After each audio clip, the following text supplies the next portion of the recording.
नमस्कार दोस्तों, फटाफट आपको बताते चलते हैं आज के तमाम मुख्य समाचार, बड़ी खबरें। लेकिन उससे पहले अगर आपको भी 2024 में कांग्रेस की सरकार बनती दिखाई दे रही है तो वीडियो को लाइक करके चैनल सब्सक्राइब कीजिए और बेल आइकन दबाना मत भूलिएगा। वाराणसी के अलावा 2 सीटों से लड़ सकती हैं प्रियंका गांधी चुनाव। राहुल और सोनिया को लेकर खत्म हुआ सस्पेंस। जी हां दोस्तों, कांग्रेस नेता प्रियंका गांधी वाराणसी से चुनाव लड़ेंगी या प्रयागराज व फूलपुर से अथवा अन्य किसी सीट को चुनेंगी, इस पर मंथन शुरू हो गया है। पार्टी उनके लिए प्रदेश की 5 सीटों पर होमवर्क में जुटी है।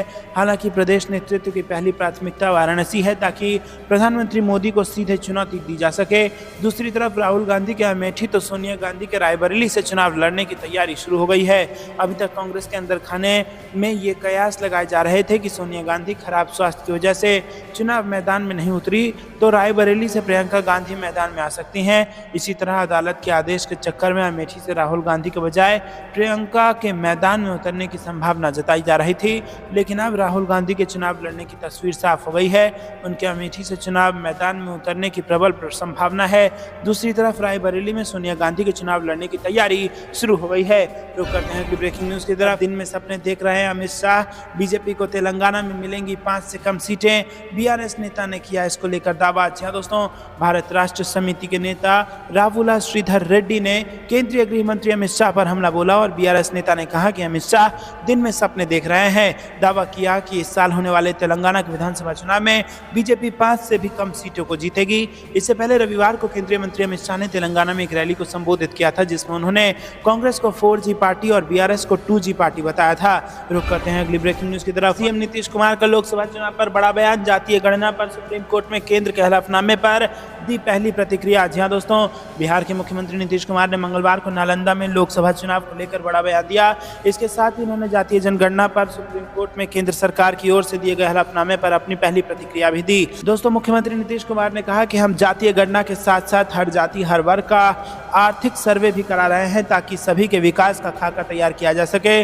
और सभी पार्टी ने मिलकर ये डिमांड की थी कि जातीय गणना होनी चाहिए, क्योंकि जातीय जनगणना केंद्र सरकार के अधीन है, लेकिन जातीय गणना करवाना राज्य सरकार का अधिकार है। जातीय गणना का सारा काम पूरा हो चुका है और एक एक करके सभी चीज़ों को प्रकाशित किया जाएगा। हम लोग आर्थिक स्थिति को देखते हुए उनके विकास की योजनाएं भी बनाएंगे। मुख्यमंत्री नीतीश कुमार ने कहा कि ये कार्य राज्य के हित में है और नीतीश कुमार ने एक बार फिर से दोहराया कि उन्हें किसी पद की लालसा नहीं है और अभी कौन कौन लोग इंडिया गठबंधन में शामिल होंगे ये कहना ठीक नहीं है। रुक करते हैं अगली ब्रेकिंग न्यूज की तरफ। सत्यपाल मलिक का बड़ा बयान। बोले डर की वजह से गुरुद्वारे में जाते हैं मोदी। जी हां दोस्तों, पूर्व राज्यपाल सत्यपाल मलिक ने एक बार फिर पीएम मोदी पर निशाना साधा है। मलिक ने कहा है कि मोदी ने डर कर कृषि कानून वापस लिए हैं, अब वो डर की वजह से ही गुरुद्वारों में जा रहे हैं। जिस वक्त किसान आंदोलन हुआ उस वक्त मैं मेघालय का गवर्नर था। उस दौरान मैंने 10 दिन तक विचार किया कि कुछ बोलना चाहिए या नहीं। मुझे कई लोगों ने समझाया कि आप राष्ट्रपति या उपराष्ट्रपति हो जाओगे, क्यों झगड़ा करते हो, लेकिन मैंने कहा था कि राष्ट्रपति और उपराष्ट्रपति रिटायर होंगे तो कुत्ता भी नहीं रास्ता छोड़ेगा। तो दोस्तों, यहाँ पर किसानों की आवाज़ वो बतौर गवर्नर उन्होंने उठाई थी और यहाँ पर आपको बता दें कि तब वो मेघालय के गवर्नर थे। दोस्तों, रुक करते हैं अगली ब्रेकिंग न्यूज की तरफ। एक सर्वे में राहुल गांधी को पीएम मोदी से ज्यादा मिला जनता का साथ। जी हाँ दोस्तों, चौंक गई भाजपा। दोस्तों, आपको बता दें कि आगामी लोकसभा चुनाव 2024 के पहले आ रहे सर्वेक्षणों में जनता अलग अलग अपनी पसंद और नापसंद के बारे में राय दे रही है और इन्हीं सर्वेक्षण में से एक ऐसा सर्वे भी आया है जिसे देखकर भाजपा के लोग हैरान हो जाएंगे। इस सर्वे में कांग्रेस के पूर्व राष्ट्रीय अध्यक्ष और वरिष्ठ नेता राहुल गांधी ने प्रधानमंत्री मोदी को पीछे छोड़ दिया है। यह दोस्तों, हाल ही में एनडीटीवी CSDS सर्वे ने एक सर्वे किया और इसके नतीजे जानकर आप चौंक सकते हैं। दोस्तों, आपको बता दें कि यहाँ पर सर्वे में प्रधानमंत्री पद के लिए पसंद और नापसंद के बारे में जब लोगों से राय ली गई थी तो पसंद को लेकर 2023 में राहुल गांधी को लोकप्रियता में जहां 4% का लाभ हुआ तो नरेंद्र मोदी को 2019 की तुलना में 3.5% की गिरावट आई है। तो दोस्तों, यहां पर राहुल गांधी का ग्राफ बढ़ता चला जा रहा है और प्रधानमंत्री मोदी का घटता चला जा रहा है और अगर 2024 तक यही सिलसिला जारी रहा तो गद्दी पीएम मोदी को छोड़नी पड़ सकती है। दोस्तों, रुक करते हैं अगली ब्रेकिंग न्यूज की तरफ। LAC से सटे 2000 स्क्वायर किलोमीटर क्षेत्र पर कब्जा करने वाले शी जिनपिंग दिल्ली में आ रहे हैं। क्या भारत को यह शोभा देगा, मनीष तिवारी ने कसा तंज। जी हां दोस्तों, चीन ने एक बार फिर उकसाने वाला काम करते हुए नया नक्शा जारी किया है, जिसमें भारत के अरुणाचल प्रदेश और अक्षाई चीन को अपना हिस्सा दिखाया है। ये नक्शा ऐसे समय में जारी हुआ है जब चीन के राष्ट्रपति अगले महीने सितंबर में होने वाली G20 की बैठक के लिए नई दिल्ली आने वाले हैं। कांग्रेस सांसद मनीष तिवारी ने इस मैप को बेतुका बताया और इसके साथ ही उन्होंने केंद्र सरकार को सलाह भी दी है। समाचार एजेंसी से तिवारी ने कहा कि चीन का दावा बेतुका है और इसकी निरर्थकता चीन भारत सीमा विवाद के इतिहास से प्रमाणित होती है। आज असल मुद्दा यह है कि चीन ने थिएटर स्तर पर कई पॉइंट पर LAC का उद्घाटन किया है। ऐसे में सरकार को गंभीरता से आत्मनिरीक्षण करना चाहिए कि दिल्ली में ऐसे व्यक्ति शी जिनपिंग को बुलाना क्या भारत के स्वाभिमान के अनुरूप होगा, जिसने LAC से लगी 2000 वर्ग किलोमीटर भारतीय क्षेत्र पर अवैध कब्जा कर रखा है। चीन के नए नक्शे पर मनीष तिवारी ने कहा कि भारत चीन सीमा के 3 सेक्टर हैं। एक पूर्वी सेक्टर जहां मैकमोहन लाइन को 1940 से भारत और चीन के बीच सीमा के रूप में मान्यता मिली हुई है, जब भारत, चीन और तिब्बत के प्रतिनिधियों ने एक संधि पर हस्ताक्षर किया था। और जहां तक मिडिल सेक्टर की बात है, कुछ छोटे मोटे मुद्दों को छोड़कर दोनों पक्षों में यहां कोई विवाद नहीं है। असल समस्या पश्चिमी सेक्टर पर है, जहां पर बॉर्डर सही तरीके से रेखांकित नहीं है। 1865 में ब्रिटिश सरकार ने पहली बार इस इलाके को रेखांकित करने की कोशिश की और उन्होंने जम्मू कश्मीर राज्य और तिब्बत के बीच सीमा निर्धारण के लिए सर्वे कराया।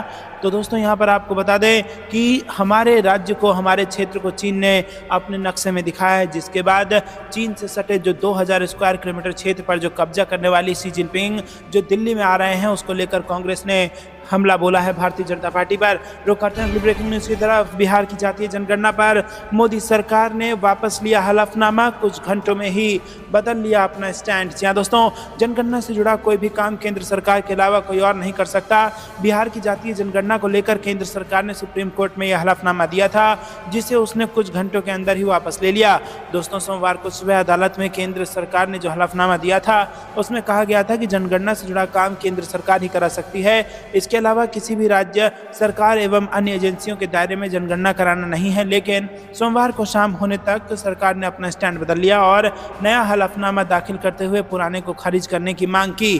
पहले वाले हलफनामे में केंद्र सरकार ने कहा था कि संविधान के मुताबिक केंद्र के अलावा कोई अन्य सरकार या संस्था जनगणना से जुड़ा काम नहीं कर सकती। तो दोस्तों, यहाँ पर इस हलफनामे को वापस लेना पड़ा है। एक दिन के भीतर ही पलट गई केंद्र की मोदी सरकार। आपको क्या कुछ लगता है कमेंट में जरूर बताइए। वीडियो अभी तक लाइक नहीं किया तो लाइक जरूर कीजिएगा। रुक करते हैं ब्रेकिंग न्यूज़ की तरफ। कमलनाथ का भाजपा पर हमला, कहा जनता जल्द ही आशीर्वाद यात्रा को बर्बाद यात्रा में बदल देगी। जी हां दोस्तों, मध्य प्रदेश में भारतीय जनता पार्टी द्वारा निकाले जाने वाली जन आशीर्वाद यात्राओं पर कांग्रेस के प्रदेश अध्यक्ष कमलनाथ ने बड़ा हमला बोला। उन्होंने कहा कि दिल्ली के शाहों ने ही यात्रा को 5 भागों में बांटकर पंचनामा कर दिया है। ज्ञात हो कि भाजपा आगामी 3 सितंबर से 5 स्थानों से जन आशीर्वाद यात्राएं निकालने जा रही है। बीते वर्षों में भाजपा ने एक ही जन आशीर्वाद यात्रा निकाली है। उसको लेकर कांग्रेस प्रदेश अध्यक्ष कमलनाथ ने हमला बोला है।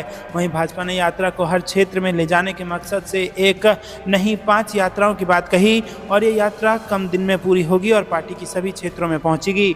दोस्तों, रुक करते हैं अगली ब्रेकिंग न्यूज़ की तरफ। यूपी में कांग्रेस बढ़ाएगी सक्रियता, सवर्ण, दलित और मुस्लिम के पुराने वोट बैंक पर नजर। 2024 के लोकसभा चुनाव से बड़ी खबर। जी हां दोस्तों, कांग्रेस ने 80 संसदीय सीटों वाले उत्तर प्रदेश के संगठन की कमान अक्टूबर 2022 में जब बृजलाल खाबरी को सौंपी तो संकेत यही गया कि पार्टी की नजर पूरी तरह दलित वोटों पर टिकी है। संभव है कि रणनीति भी यही हो, लेकिन उस पर अमल जमीन पर नजर आता। इसके पहले ही कांग्रेस ने बाजी एक बार फिर पलट दी है। इस बाजी में सबसे ऊपर अजय राय के रूप में सवर्ण कार्ड दिखाई देता है, लेकिन रणनीति अभी थोड़ी अलग है। सवर्ण वोट के लिए अजय राय तो दलितों को लुभाने के लिए राष्ट्रीय अध्यक्ष मल्लिकार्जुन खड़गे के चेहरे का सहारा लिया जाएगा और उनकी सक्रियता बढ़ाते हुए यूपी में 30 जनसभाएं करने की तैयारी है। रुक करते हैं अगली ब्रेकिंग न्यूज़ की तरफ। संजय राउत का बयान, बोले हिम्मत है तो चीन पर सर्जिकल स्ट्राइक करिए। राहुल गांधी सच बोल रहे हैं। जी हां दोस्तों, आपको बता दें कि चीन ने हाल ही में अपना आधिकारिक नक्शा जारी किया है, जिसमें भारत के अरुणाचल प्रदेश और अक्षाई चीन को अपना हिस्सा दिखाया है और अब शिवसेना नेता संजय राउत ने इसे लेकर सरकार पर निशाना साधा है। संजय राउत ने कहा कि राहुल गांधी का लद्दाख पर दावा सही है और केंद्र सरकार में अगर हिम्मत है तो उसे चीन पर सर्जिकल स्ट्राइक कर देनी चाहिए। मीडिया से बात करते हुए संजय राउत ने कहा कि राहुल गांधी का यह दावा कि चीन लद्दाख की पैंगोंग घाटी में घुस आया है, ये सही है। हमारे प्रधानमंत्री ने हाल ही में ब्रिक्स सम्मेलन में शिरकत की है और वहां चीन के राष्ट्रपति शी जिनपिंग से मुलाकात की। इसके बाद चीन ने नक्शा जारी कर दिया है। राहुल गांधी का दावा सही है कि चीन लद्दाख लद्दाख में पैंगोंग घाटी में घुस आया है। चीन अब अरुणाचल प्रदेश में घुसने की तैयारी कर रहा है। अगर आप में हिम्मत है तो चीन के खिलाफ सर्जिकल स्ट्राइक करके दिखाइए। रुक करते हैं अगली ब्रेकिंग न्यूज की तरफ। अयोध्या में राम मंदिर उद्घाटन के दौरान देश में दंगे कराने की साजिश, संजय राउत ने लगाया यह आरोप। जी हां दोस्तों, शिवसेना उद्धव बाला साहेब ठाकरे गुट के नेता और राज्यसभा सांसद संजय राउत ने बड़ा दावा किया है। उन्होंने मंगलवार को कहा कि देश में सत्तारूढ़ भाजपा आगामी लोकसभा चुनाव जीतने के लिए राम मंदिर के उद्घाटन के दौरान देश में दंगे कराने की योजना बना रही है। उन्होंने ये भी कहा कि विपक्षी गठबंधन इंडिया की आगामी बैठक में इस मामले पर चर्चा की जाएगी। संजय राउत ने कहा कि उनका दावा बेहद गंभीर है और विपक्ष दल इस मामले में सतर्क है। बता दें कि अयोध्या में राम मंदिर का काम अंतिम चरण में पहुंच गया है और मंदिर का उद्घाटन जनवरी 2024 तक होने की बात कही जा रही है। और इससे पहले भी जम्मू कश्मीर के पूर्व राज्यपाल सत्यपाल मलिक ने दावा किया था कि राम मंदिर के उद्घाटन के दौरान बीजेपी बड़ा हमला कर सकती है। संजय राउत ने कहा कि राम मंदिर के उद्घाटन के दौरान देश के कोने कोने से गाड़ियों को अयोध्या बुलाया जाएगा और उनमें से किसी एक पर हमला किया जाएगा। संजय राउत ने कहा कि सभी राजनीतिक दलों को डर है कि इसके बाद देश में कट्टरता की आग भड़क जाएगी। तो दोस्तों, आपको क्या कुछ लगता है? क्या संजय राउत के आरोपों में कोई जान है? कमेंट में अपनी राय जरूर बताइए। वीडियो अभी तक लाइक नहीं किया तो लाइक करके समर्थन दर्ज कराइए।